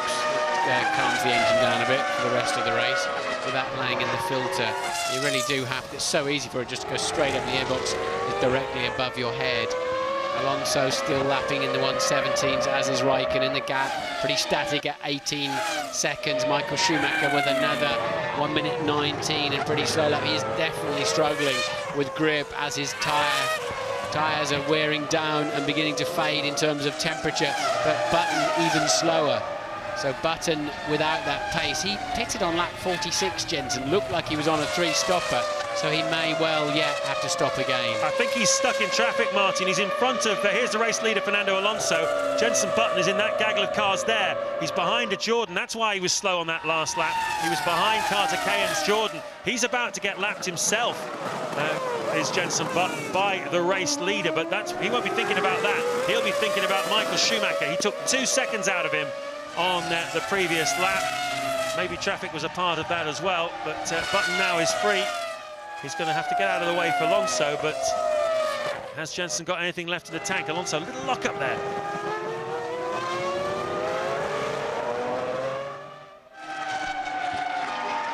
Ed has news from Ferrari.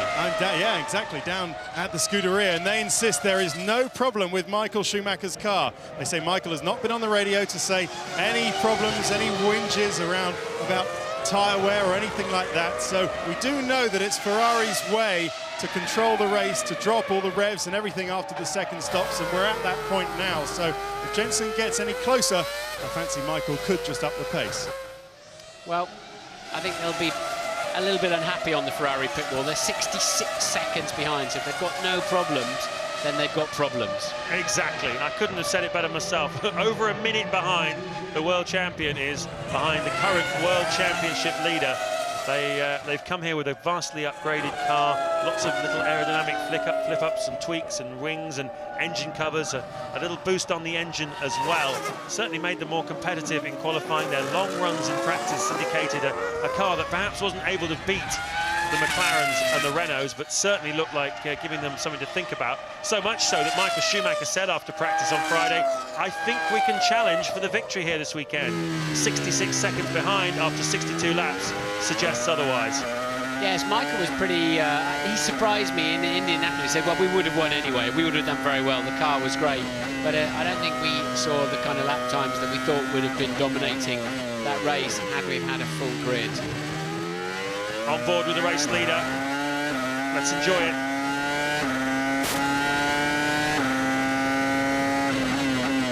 You sort of get that shunting in the transmission as you shift up. It feels horrible when you first sit in a Formula 1 car and you haven't been in one for a while, even if you've just been out 2 or 3 weeks. Then you just get used to it again. But all of the upshifts, as you get the oscillation going through the transmission system, and it's generated by the flex in the tyre sidewall. They're only 13-inch wheels on these cars, so they've got a very high tyre sidewall. Well, the bad news for Jenson Button fans and good news for Michael Schumacher and his fans is that Button hasn't got the speed to respond to Schumacher's difficulties. 1 minute 19.7 that last lap, 2 seconds a lap slower than Alonso and Raikkonen was Michael Schumacher, but Jenson Button was only half a second faster, so he's still 12 seconds behind the reigning world champion. Nevertheless, Jenson Button is in 4th place, on target for 5 world championship points. Takuma Sato, his teammate, doesn't look like he's going to get any this afternoon. He's down in 11th, so at least Jenson is going to get BAR Honda off the mark in the 10th round of the world championship. And that will be great news for them, and a great result for Jenson going into next week's British Grand Prix. Don't go and do a Murray on him. He's not got them yet. Still 7 laps to go, including the one that we're on. Alonso 17 seconds ahead. That's game, set and match for him, isn't it? Michael Schumacher now 68 seconds adrift in 3rd place. Jenson creeping up on Michael, a 10, maybe sometimes 3 or 4 tenths, but there's not enough time left. Truly holding station in 5th. Fisichella, lacklustre, you have to say, in 6th, despite that fuel rig problem. Ralph, where's he been all day, in 7th. Villeneuve's done a good job for Sauber. He's 8th, and looks like he was on a 2-stopper. Coulthard, though, catching Barrichello, who's 9th, catching him very quickly now, and he's catching Villeneuve too, so Coulthard might just make a race of something in the closing stages of this Grand Prix, but it looks like he may miss out on the points. Well, it's certainly been a race in which the pendulum has swung forwards and backwards. Fernando Alonso, though, has been the ever-constant here in Magny-Cours. He charged away at the start into a lead. Jarno Trulli in the Toyota held everybody up behind him, particularly Michael Schumacher, who just couldn't get past the Toyota. He was running in 3rd place in the early stages, and it was the McLaren drivers, Montoya and Kimi Raikkonen, who started down the field in 8th and 13th, who benefited most from Trulli holding everybody up.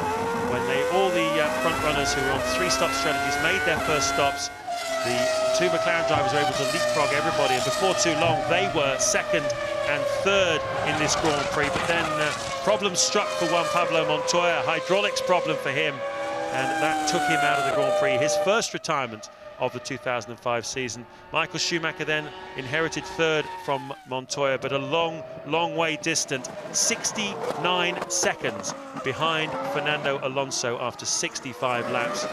And, well, of the rest of them, Jenson Button has fought his way through.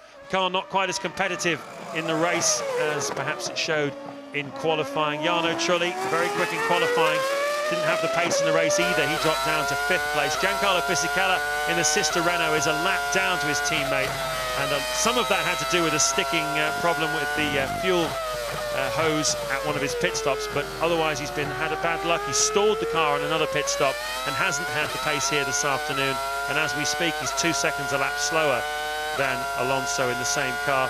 Ralf Schumacher has crept into the points in 7th, Villeneuve 8th in the Sauber. There is John Button and Jeff Willis, the technical director of the BAR Honda team, tremendous aerodynamicist, now the technical director of that team. He was at Williams before with Adrian Newey, a tremendous record of success there. Now trying to make it on his own as the boss of his own technical department. This is a boost for him with 4th place for Jensen today, but you'd have to say that once again Renault and McLaren are the 2 choice cars of the field, and Ferrari, Toyota, Williams, try as they might to put new things on the car, they're not getting closer to Renault and McLaren, are they? Doesn't appear so from this Grand Prix, does it? But, Sato should have been up there too. He's been quick, but he had a couple of adventures, didn't he, that cost him very dearly. He was unlucky with the second one, because when you turn up into the heart of turn 2 and the track is covered in gravel, there's not an awful lot you can do about it. But how many yellow and red flags, stripy flags they wave at you, you're doing 175 miles an hour. Ted has some news. Down at Williams, Martin, Mark Webber is still in pain. The car is still very hot. There's something which is still burning his backside, but he's not complaining about it too much on the radio, I've just been told.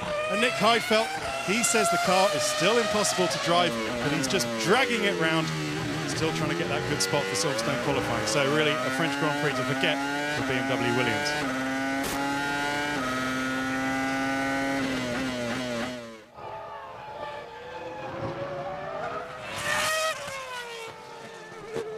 So there is the race leader, Fernando Alonso. 3 laps to go only now for Alonso. This is lap 68.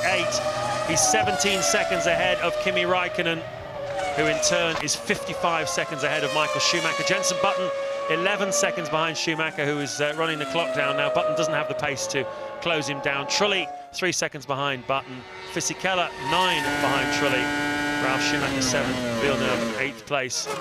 And the 80,000 crowd here, many of them Renault employees, the blue and yellow. It's a tremendous coincidence, a happy coincidence really for Renault, that shade of blue you can see around Alonso's cockpit happens to match the colours of Asturias, the region of Spain from which Fernando Alonso hails. And so more and more at these European Grand Prix, we're seeing Spanish fans who we really haven't seen before in Formula One in the last few years. Ever since this kid came along, they've started to travel. They carry their flags, which are, as I say, the same colour as that blue of the Renault. And all of a sudden, you're used to seeing over the years Ferrari red everywhere in the grandstands, as you were saying yesterday.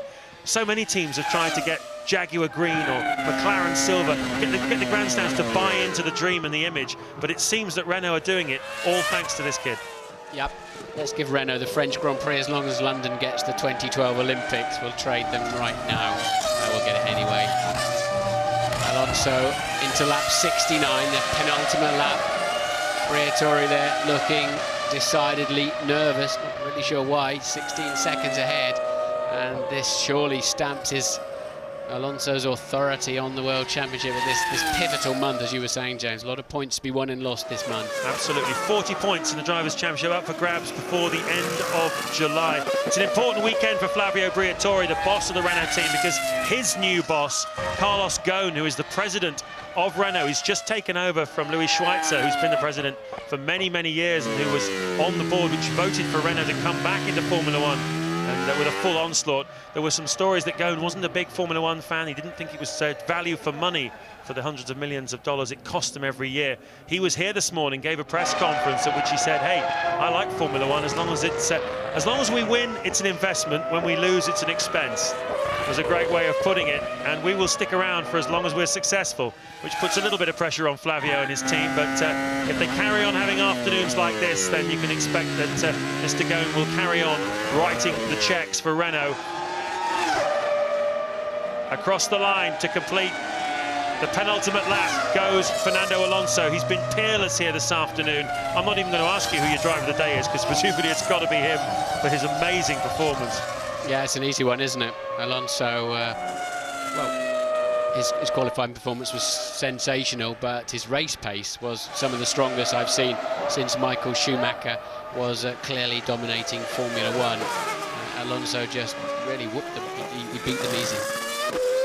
So into the final lap goes the Renault. It's been an amazing performance from him. The last time, as I said at the beginning, that a Renault car won the French Grand Prix was when Alonso wasn't even 2 years old, back in 1983. Alain Prost, who's here this afternoon, won many races with Renault engines, won a few in a Renault chassis as well. He won that day in Paul Ricard in the south of France. And now the French, who have no driver in the field here for the first time in 40 years, which is certainly a source of great sadness to them.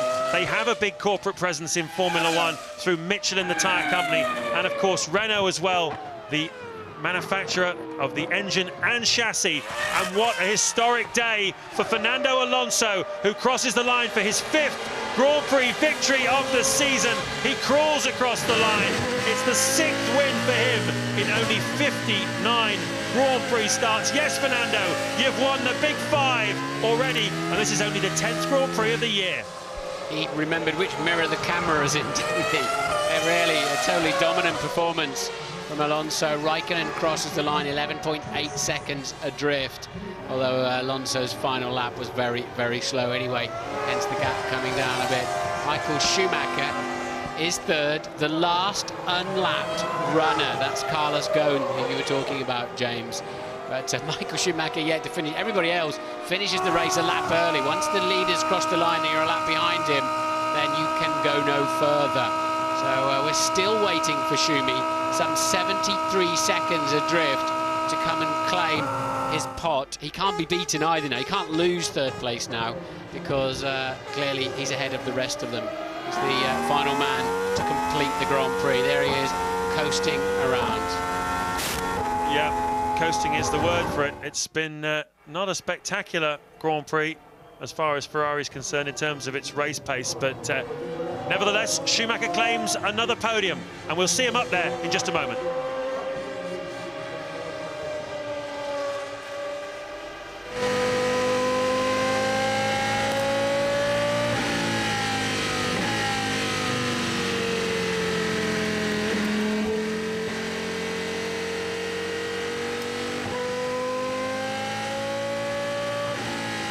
A very happy Fernando Alonso. This is his treatment of his car over the curbs throughout the Grand Prix, and already he's got the 5 symbol up before he even crosses the line. The Spanish flag and the English flag flying from the Renault pit there as he comes across the line on what is a historic day for Renault. And what could be better with their new president here for the first time at a Grand Prix? Well, it doesn't get much better than that, apart from a 1-2 finish, I suppose. Fisichella picks up points in 6th place, but and Alonso is well on his way. He takes another 2 points, adds another 2 points to his lead over Kimi Raikkonen in the World Championship. It now goes to 24 points with 9 races to go. There is the full classification. Coulthard quite close to points in the end. Good afternoon for him. He managed to leave the 2 Williams